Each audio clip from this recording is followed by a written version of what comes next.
അസ്സലാമു അലൈക്കും വറഹ്മത്തുള്ളാഹി. മുഅ്മിനീങ്ങളെ, ഒരാൾ ആമയെ സ്വപ്നം കണ്ടാൽ വിഭിന്നമായ പലതരത്തിലും ആമ വീട്ടിലേക്ക് വരുന്നതും അല്ലെങ്കിൽ ആമ ധരിക്കുന്നതും ആമയുടെ ബിംബത്തെ ധരിക്കുന്നതും അങ്ങനെ പല രീതിയിലും സ്വപ്നങ്ങൾ കാണുമ്പോൾ പല ജാതി പേടിപ്പിക്കുന്ന ചില ആളുകളുണ്ട്. യഥാർത്ഥത്തിൽ മഹാന്മാർ പറയുന്നത് ഇബ്നു ഖുതൈഫിയ റളിയല്ലാഹു അൻഹു തഫ്സീറുൽ അഹ്ലാം എന്ന് പറയുന്ന ഗ്രന്ഥത്തിൽ പറയുന്നത് കാണാം.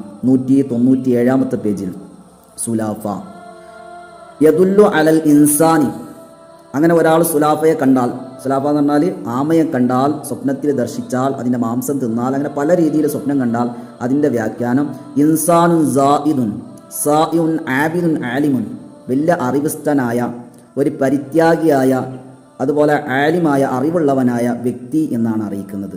ആരും ആ സ്വപ്നം കാണുമ്പോഴത്തേന് ബേജാറാവേണ്ടതില്ല. നല്ല വ്യാഖ്യാനമാണ് അതിനുള്ളത്. അള്ളാഹു നമുക്ക് ഖൈർ പ്രദാനം ചെയ്യുമാറാവട്ടെ. അസ്സലാമു അലൈക്കും വറഹ്മത്തുള്ളാഹി.